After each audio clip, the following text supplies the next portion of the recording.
Good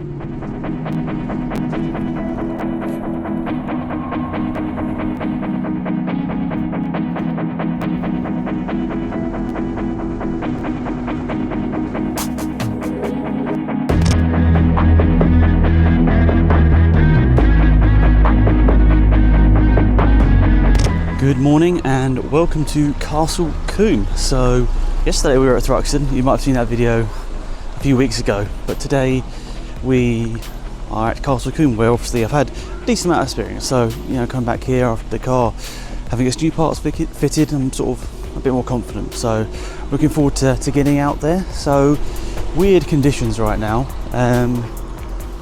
Up there it looks kind of grey, and it's been raining quite heavily overnight, so we were camping once again, and yeah, so it got quite wet overnight. So it's I think we're the third session out. There's only like 3 or 4 qualifying sessions, so possibly the track could dry by the time we get out for our third session of the day, but it's going to be interesting to see whether that's the case. So looks likely we're going to go onto the dry tyres, which we've got some Michelin Pilot Sport 4s, like we did yesterday in the qualifying session at Thruxton, which didn't really need it. I could have gone around on the dries, and yeah, we'll just go from there. But the track's going to be damp. Probably could do it on the semi-slick tyres that we've got, but we'll see. I think we're going to go out on the Pilot Sport 4s. Right, let's go to do qualifying.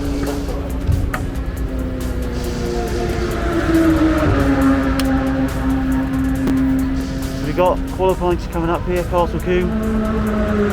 On the wet tyres, it might actually be dry enough for the dries now. We'll see. If it is too dry, just take it easy and don't burn up those tyres. Let's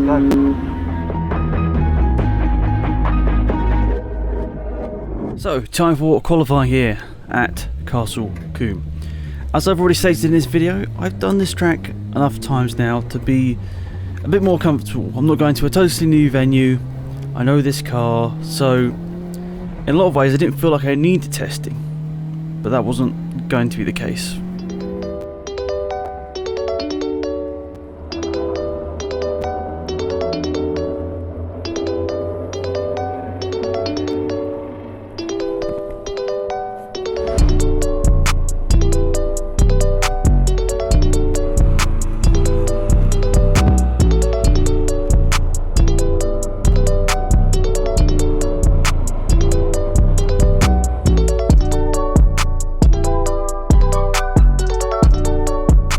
This is a fun track. You can just drive around by yourself and still have a good time, but the reason why we're all here, of course, is to go racing and have a competitive day out on track. But go on board now. So this is heading on to what I thought would be my first flying lap, but then I think I was a little bit distracted here. So through the final corner I messed up my gears, and then realised there were 2 cars quite close behind me, so I was like, okay, just let these guys through and then I'll prepare for my next lap, and then we'll go again and try and set our first flying lap. So I was indicating left just to let them know. There's an MG going past there, then I think also a Mustang which is qualifying out of session, but still nonetheless quite cool to share a track with it. We see them both go past. So then I realised, try and get some temperature into these tyres. Those first few out laps hadn't really done much good. I feel not much grip out there, so once I let them through, got a bit of temperature into the tyres, started to build some pressure and heat into the brakes. Obviously not going for it on this lap here, so the gear changes and stuff aren't very aggressive, but as we power up this corner here, you might have to just see on the left hand side here some red flags are put out. Unfortunately, that was the end of our session. We didn't know it at this point, but as we cruised back to the pit lane, our session was over and done with after 3 or 4 minutes. So there was an incident out on track, which I'll explain a little bit more in a minute, but because of sessions earlier in the day also being red flagged, and this being a very busy schedule because there were some big races from the CTCRC, another classic racing club, it was a truly busy day. Nice to be able to see some of them out on track, but it did mean the schedule and the timetable was very tight. And you can see here, as we're coming into the pit lane, there's a destroyed pit barrier on our right hand side, which of course I saw coming into the pit lane what the problem was. A car crashed at the final corner, but but that car had such a big impact that the tyres were pushed into the pit lane. A big scary one there. It was actually Alex Kite in his Audi TT, and I'll speak a little bit more about that in the piece to camera I do in a second, but that was worrying. And after we came to the pit lane, we were waiting there for about 20 minutes. Then drivers got out, had a bit of a mini briefing, and we were told there and there, basically that's your qualifying session over and done with. A shame, but at the end of the day, the most important thing is Alex was alright. So that was an interesting qualifying session. So we were billed to have, I think, possibly 15, maybe 20 minutes for qualifying. The track out there was definitely okay for like semi-slick tyres. There was definitely a few damp areas still there, but we had the hot hatches first thing, and then I think there were some other sort of classic cars out there for a qualifying session as well. So by the time they're done, and there was a red flag in the first session, so there was enough time for the track to start drying out. So by the time it was our session, the track was basically dry. A couple of areas that were, especially offline, that were still wet, but the racing line itself was sort of fine. But yeah, I guess the big thing was after maybe 3 or 4 minutes of the session, we had a red flag. So as I said earlier, there was a red flag for the hot hatches, so we're sort of already behind schedule at this point at Combe. And yeah, so unfortunately it was Alex Kite had a quite big accident at the final corner. I don't know what happened, but it looked quite big, and I hope he's all right, because obviously he's especially because he's one of the quick guys, and he's done some TCR racing recently, which is really cool to see. You know, someone that's sort of I guess a legend of Combe now going on to do, you know, a bigger championship like TCR UK is quite cool. But yeah, it's a big shame for him. Hopefully he's all right. I guess the car will have some damage. I don't know whether he'll be able to get out for the race. Got my fingers crossed for him, but I don't know. Let's just see. But what that meant was there was that red flag, which meant that we all came into the pit lane, which we saw, and then after that, well, we were waiting around in the assembly area for like 20 minutes, maybe more, and then all the drivers were asked to go and speak to, I guess, some of the officials, and yeah, that was the end of the session. Well, they gave us some options to, you know, either do the session and possibly miss out on a race, because of obviously red flags keep happening, everyone gets behind schedule and we can't do our last race. Or just say that's the session. After one flying lap, we go on those times and we go from there. So I think pretty much all the drivers agreed to go with that. Understandably, I think I was speaking to one guy that had only done one lap, bleeding in his brakes, so that's not really ideal. Didn't have a flying lap. I didn't do a flying lap either. You'd have seen the footage. I was just driving around slowly, trying to get the brakes up to temperature and get a bit of heat into the tyres. But yeah, so I don't know how representative it is. I mean, the grid's probably kind of in the order it would have been, but yeah, we'll see. Obviously, the sun actually started to come out, which is interesting. So it's just whether we go on to the Nankangs again. Be an interesting decision, which we'll have to make at some point in the near future. But anyway, interesting session, and I guess we go for race 1 soon. In a normal season of Combe racing, the events are normally placed as a qualifying session and then one race, but because of the pandemic and the way it sort of squashed up the calendar, it meant that quite a few events that were originally billed to be just a one header ended up being a double header. So that's why the turnaround between qualifying in race 1 and then race 1 and race 2 obviously a lot shorter. Not as much time for resting. And we were keeping our eyes on the sky, because of course, as I mentioned, we were looking up there thinking, okay, is it going to rain, is it not? There was threat the whole day of it raining, and I think it actually did rain a little bit before this first race, but there was enough time, and there were the races in between to make sure that the track was dry. Nonetheless, we went to the grid on our dry tyres, and we were going for a standing start. Once again, we looked at those lights, they go out, not the best reaction in the world, and a lot of wheel spin off the line. A pretty bad start, maybe not quite as bad as the one we had at Thruxton the day before. I mean, there's only a certain amount of time where I can keep blaming bad starts and the car and being a rookie. I think at this point maybe I should have, I wouldn't say perfected it, but got a little bit better at it. So we dropped down a few positions here on the start line. There weren't really many places to lose, to be perfectly honest. Many people hadn't done a qualifying lap, myself included, but I really hadn't done a qualifying lap, no fast lap at all. So we're at the back here, and we see just in front of us we've got Josh in this black MG, which we're going to keep an eye out for this race, because he ends up being the guy that we have a really nice battle with for a couple of occasions on this race, so we'll keep our eyes on him. But this first lap of the race, and I guess a problem I've sort of had in this opening year, I guess you could say, of racing this car, or just I guess racing in general, is that confidence on the first lap.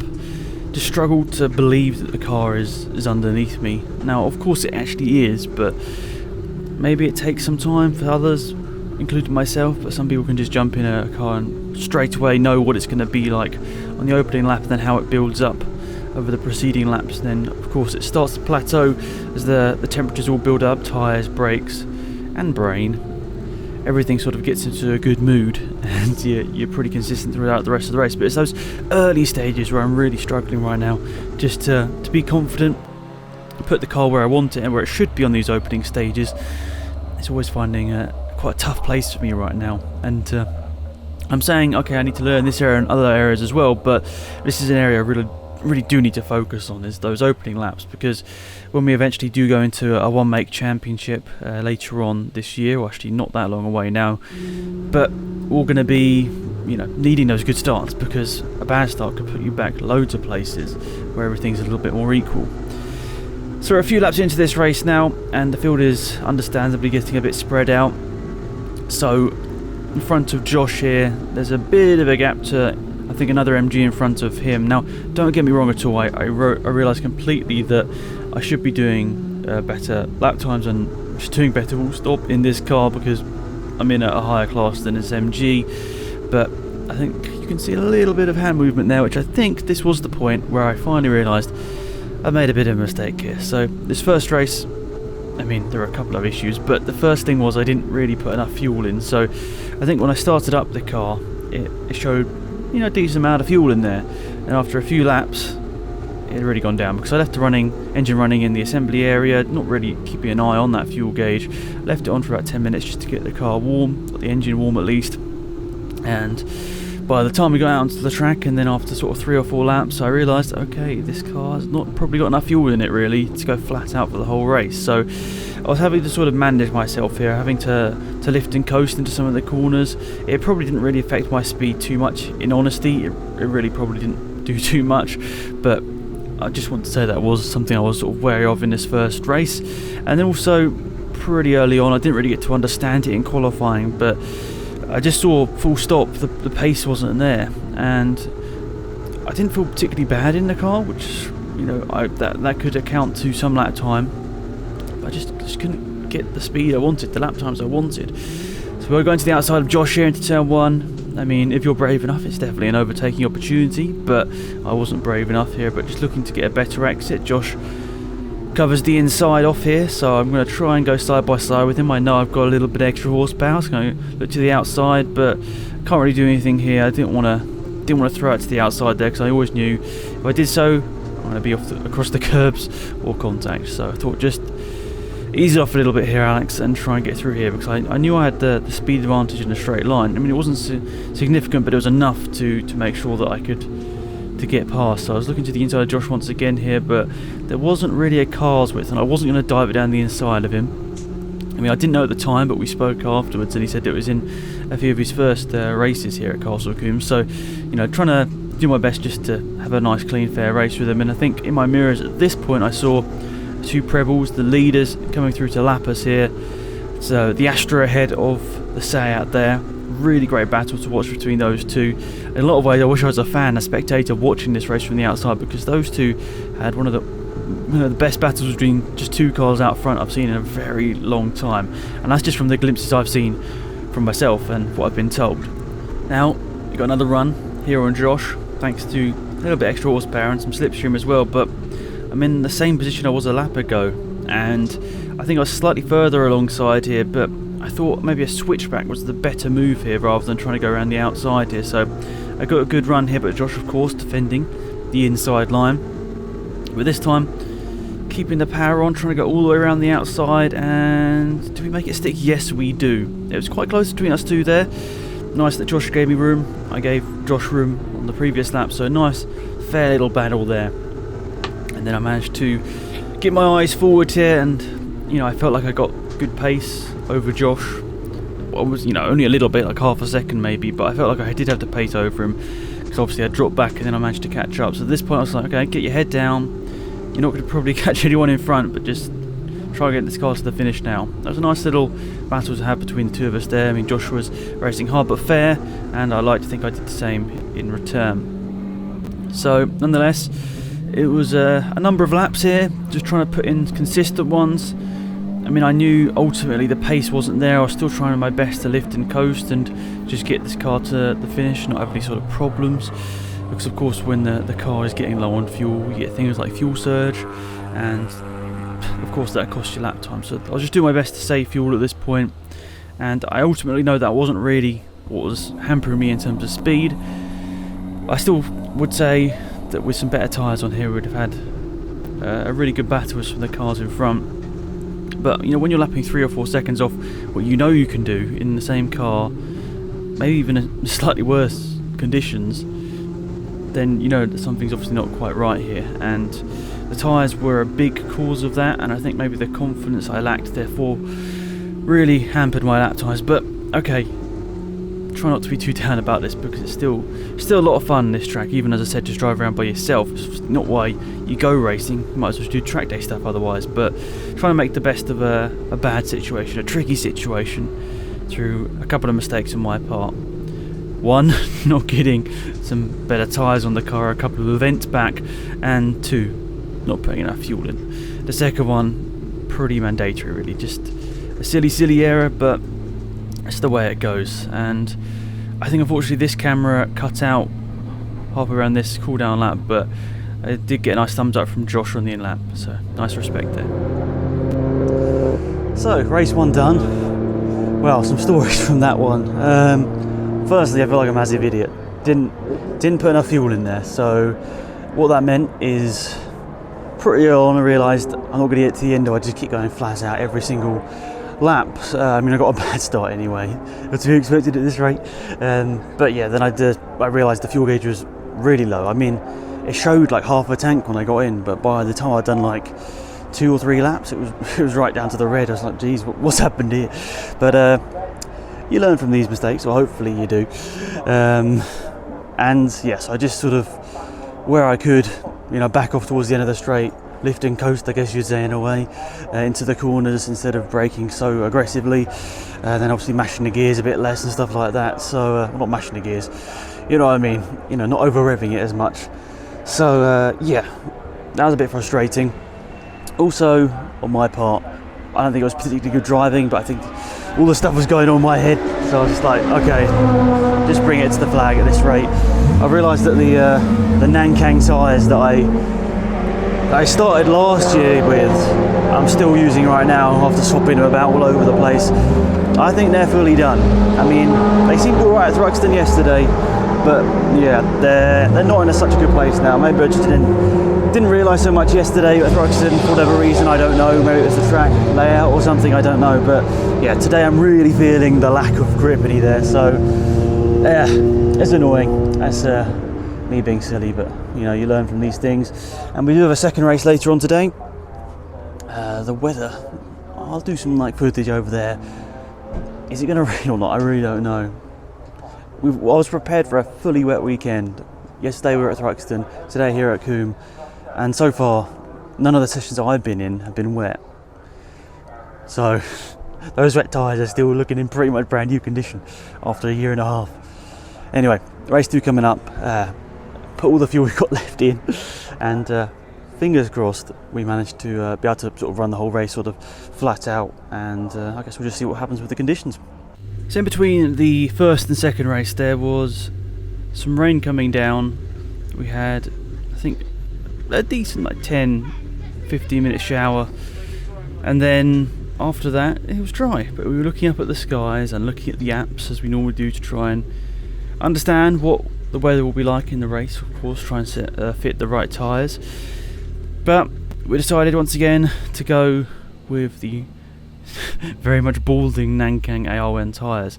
Like I mentioned before, possibly in that Thruxton video as well, as I expected this whole race weekend to be wet, so I didn't expect to be on those dries at all. But I think that's as a good testament as any to say that okay, the dry tyres and the wet tyres, always bring them. You never know what the actual weekend is going to be like. Nonetheless, we look to the lights on the left hand side of your screen there.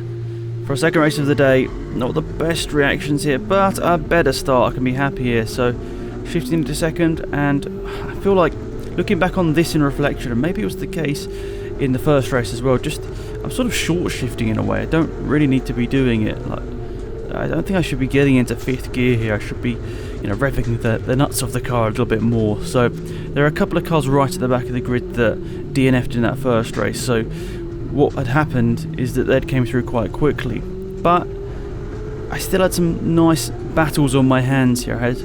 I think I've still got Joshua. You can see actually in the mirror top of the screen there, I've actually got past Joshua here, but he's a bit braver on the brakes on this first lap of the race, and we go through this first chicane nearly side by side, and we've got Sutton just in front. So once again we're going side by side through here. I think Josh just had enough of a nose alongside. I didn't want to turn across him, obviously. We actually spoken after that first race, a nice little chat, and he'd just spoken about his first racing here. I think he'd done a decent amount of track days here as well, so maybe in terms of Castle Combe experience we're quite similar, but in terms of racing experience, of course, I do have a few more on my list. But regardless, you can see on the windscreen, rain is starting to fall, and this was more than it had done up to the day. In this point, I mean, there was of course a couple of short bursts that had really put down some rain, but in terms of light consistent rain, this was sort of the most that we had. So of course that slightly got into my mind, because I haven't really driven in the wet conditions in this car, and actually hadn't really driven Castle Combe in the rain either at this point. So that was going to be an interesting one, and even in these conditions I was thinking, okay, we'll be fine on these tyres, but then looking back at it, who knows whether these were actually the right tyres to be on, because of course the wet tyres will be slower, but they've got a lot more grip on them, and I knew from the pre-season track day we did I could actually go faster than I did on those wet tyres in the dry than I did in this race on the dry tyres in the very slightly damp conditions. And of course my Nankang tyres are worn down quite a bit, so that's why I was probably just being a little bit cautious on top. But these are all drivers' excuses. At the end of the day, you've just got to try and make the most of whatever situation you get put in. And whilst of course, I was a bit frustrated to not be able to put in the lap times I wanted, I was still at least able to have a nice little battle here between myself, got Josh in that black MG just in front, and then Sutton in his green and yellow MG just in front of us. So this was a nice little battle that was forming here. So after a couple of laps, we'd all sort of closed up here, and I still had the straight line advantage over Josh for sure. And even though this rain was coming down, it wasn't actually distracting me as much as I thought it would. I thought in the back of my mind I'd have sort of thought, okay, it's raining, Alex, sort of be a bit more cautious here. But I think I knew in a lot of ways this is only sort of psychological rain. This isn't really doing anything to the track. I mean, over maybe an hour of no cars running around on it, it might make a difference, but because cars are continually circulating around the track, it's sort of drying up any rain that does fall on the racing line quite quickly.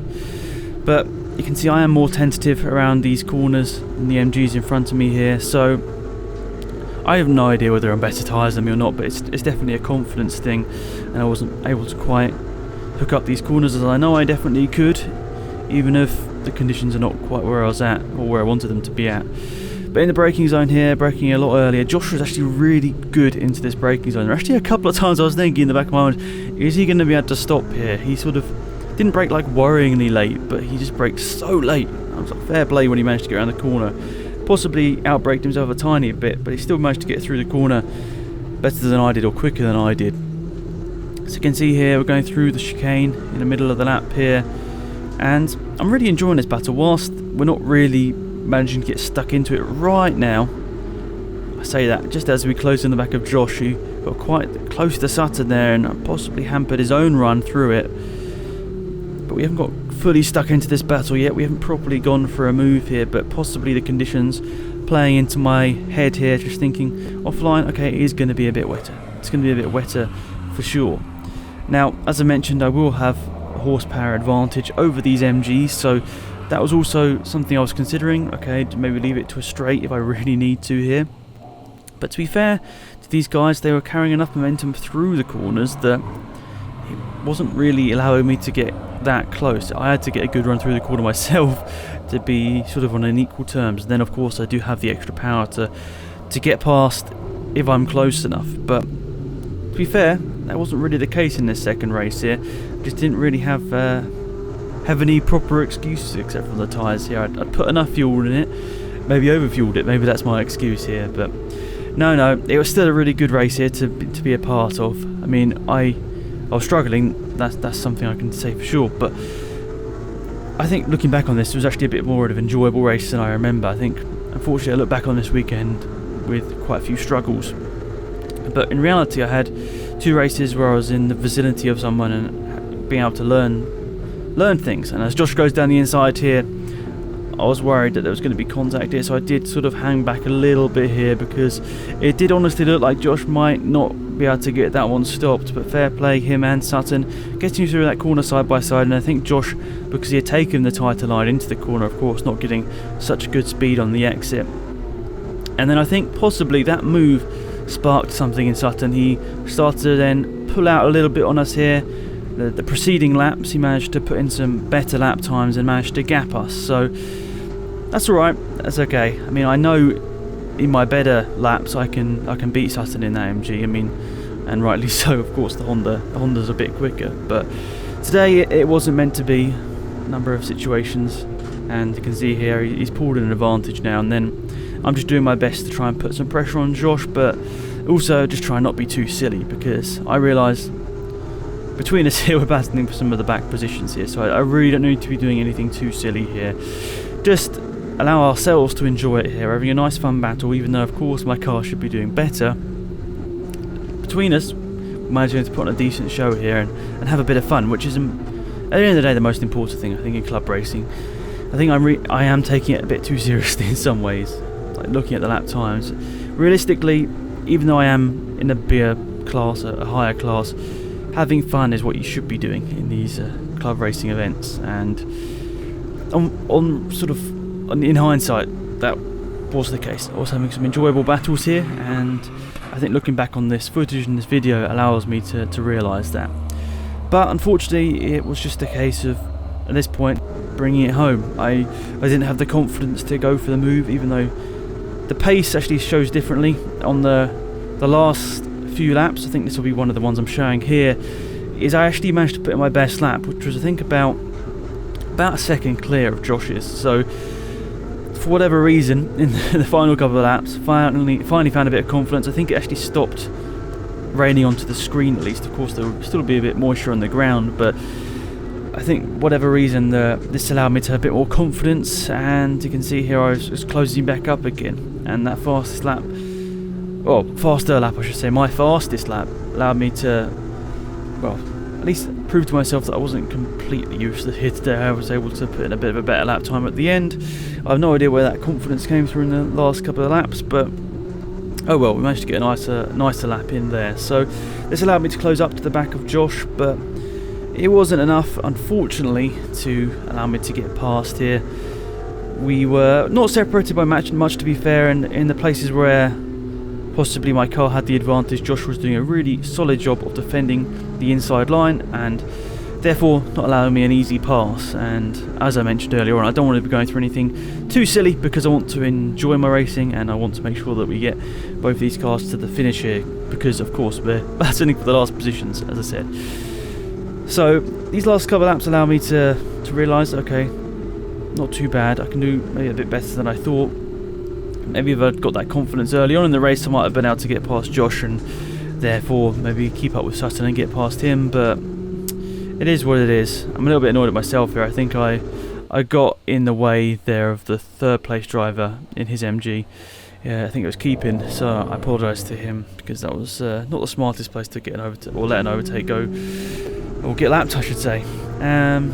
Anyway, lots of things to look back on in hindsight in this one, and I just hope that I can take the lessons forward. Now of course this is a little bit more downbeat than the Thruxton video I've seen recently, because I was quite happy with myself with that one. And once again, Going through the final corner, I'd let the leaders lap me a few times earlier, and up to the start-finish line, pull across the line there and finish off the race. So I was a bit disappointed, but I still wanted to make sure that, thank the marshals and so on. This is probably up there with one of the most disappointed I've been. Earlier on in the season, we had another incident at Combe where basically the brake pads had gone past their best, and yeah, I was racing with brakes that I didn't completely trust. But oh well, we can still take some important lessons from this weekend. I wouldn't say there's any maybe positives, but nonetheless, I want to say congratulations to Josh here on the cool-down lap. So I pulled up alongside him, gave him a nice thumbs up. I got the better of him in race 1, and he got the better of me in race number 2. Seemed fair. Nonetheless, time for my post-race debrief. So, it's a few days after the event at Combe. Actually, probably a few more days than that, actually. It's probably been a week or so. I think I needed some time to put to bed the sort of issues that we had this weekend, because most of them, I think actually all of them, it was just down to me, and I don't want to be sort of too down about it, because I realise I'm living out a dream that 2 years ago I would never have thought be possible. I thought I was never going to be able to, financially afford something like this, and now I'm actually doing many more races in 2021 than I ever thought possible. So I'm counting myself very, very lucky, but I do like to reflect on these things and also give my honest opinion on how the weekend went. So obviously you saw the video at Thruxton. Really, really happy with myself. Not because that I drove particularly well, but just because I had a great weekend and I enjoyed the whole experience. And I think that's what you want out of a club motorsport race. There's there's not really anything to win or gain out of doing well at a club level. I mean, you're not going to be signed up by a British touring car team, most likely, but the main thing out of a club event that you want to do as a driver is enjoy yourself and have a good time with your friends, family, whoever you're there with, and obviously have some fun out on track. And Thruxton was certainly that. Combe on the Sunday, unfortunately, was just a big struggle. So, of course, I did a few races in the GTs at the start of the year, basically my pre-season testing. And then I decided, okay, I'm going to commit here to do at least this saloon round. Probably won't do any more. We'll see how the rest of the season goes. But yeah, I committed to this one because, of course, I was hoping I was going to be in a better field in terms of, okay, I'm going to race with some people here and hopefully have a bit of fun. But without sounding too down about it, I just struggled, full stop. I think the thought of weather initially got in my head, and possibly I was just not really pushing anywhere near the limit. And then after that, I think quite quickly I realised in that first race that just didn't have the tyres underneath me, because I know what lap times I can do at Combe. They're not particularly fast, I know that, but at the end of the day I know that I can do a high 18, a low 19. I wouldn't say easily, but I know I can do that, and that was with part worn tyres. And I think it's pretty evident now. The tyres I had on here at Combe were past what you'd really want to be racing on. They'd probably still be fine for track days and learning circuits, but for racing they'd lost their potential getting good performance. They just had no grip. They're just worn down too far. Unfortunately, we have 6 of those Nankang tyres, and I've just run them too long. It's not that they're bad tyres at all, it's just I'd run them too long on the car. Way too many races. Not way too many races. Maybe I should have got some. I probably put a new set at the start of the year. I'd say maybe after the lead-in race, I should have got some more. So 3 or 4 events back. But okay, let's put that behind us. That was an error on my part. I didn't drive particularly well either, which maybe was compounded by the thought of rain. But actually, saying that, once the rain did come, I think it was in the second race, wasn't it? So it was a little bit of time back now. I enjoyed that a lot. The rain was coming down the windscreen. I was actually catching a few cars in front once that happened, and it made me feel quite good. I think then it sort of stopped and everything sort of started playing out as we expected. I enjoyed the first race, had a bit of a battle with that MG. In the second race, I was sort of seeing the MGs at least. I didn't really ever go for a move, but I guess I just brought the car home once I realised that the whole package wasn't there this weekend. Myself, the car. Sorry, I shouldn't say the car. The car was absolutely nothing wrong with the car except from the tyres, and then me. So, regardless, after this all played out, I think I quickly realised I'm going to take this car back to Kettering Motorsport Centre. You'll have seen at the start of this video, they're sort of helping support me this year. Might be doing some stuff with them later this year in terms of racing. I'm helping them with a few video things. They're a great group of people there. Tim and Rich and all of the guys that race that work there, and I guess help them with their race stuff. Really fantastic for me as well. So I've taken the Civic up there now for the second time. I'll hopefully put some footage over the screen right now.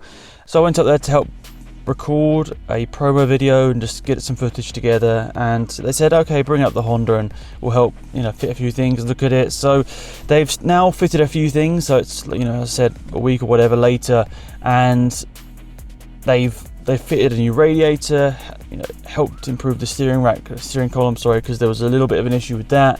Helped, just flush out all the fluids and stuff. I mean, look, it's pretty basic, I know, but things I probably could have done myself, but work is incredibly busy for me right now. I mean, I can't really say that I'm disappointed that I've got so much work, because I really love the work I am doing, but it does mean that I don't have any extra time at all to fix anything wrong with the car.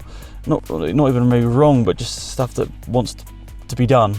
So thank you so much to Tim, Rich and everyone at Kettering Motorsport Centre that's helped me. You're going to be seeing more of them on the channel for sure for the rest of this year. I'm looking forward to sharing some stuff that hopefully we'll be doing.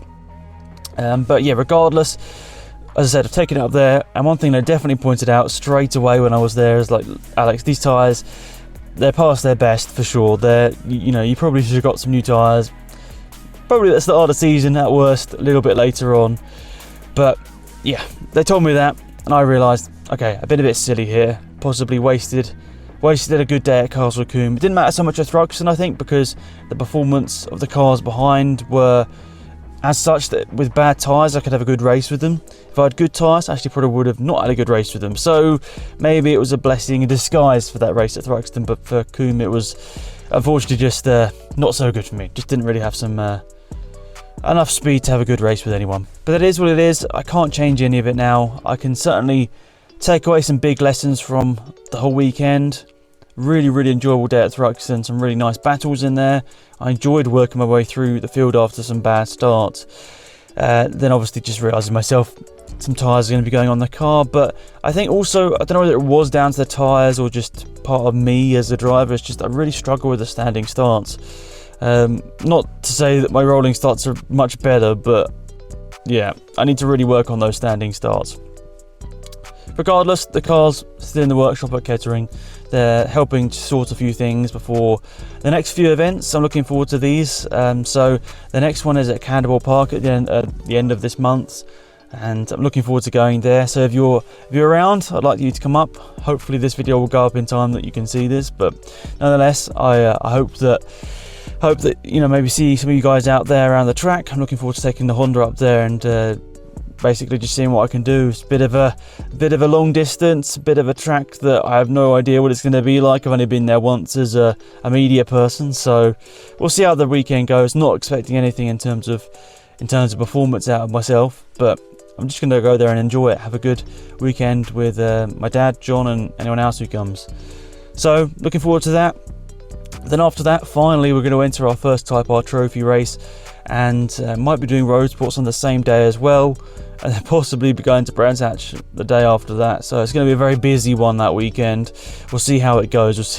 I'm touching wood that things will go to plan, and we'll have a good time out there. But that's for a later video to go through. I'm looking forward to finally getting the car out in a Type R trophy race. Expectations for that are not especially high, especially after the last couple of events and just the way things have played out, but that's down to me. That's all down to me. So I'm going to try not to leave this on a bad note. I've really enjoyed racing this car this year, and with Tim and everyone at KMC, Rich, everyone else. I couldn't list all their names because they've obviously all helped out and chipped in here, but they've done a good job, and I'm really looking forward to seeing how the car is going to play out in the next few events. And I'm confident with some new tyres we're going to have even more fun. So there we are. We've rambled on quite long to end off this video, but I just wanted to clear some things up to camera rather than just in a voiceover. Sorry if I rambled on a little bit. I think I probably get this way a little bit when I'm a little bit frustrated with myself, but that's the way racing goes. You can't win everything, that's for sure, and you've got to try and take some of the bad points as learning experiences, and that's what I've done here, hopefully. Okay, I'll see you soon. Thank you guys for tuning in.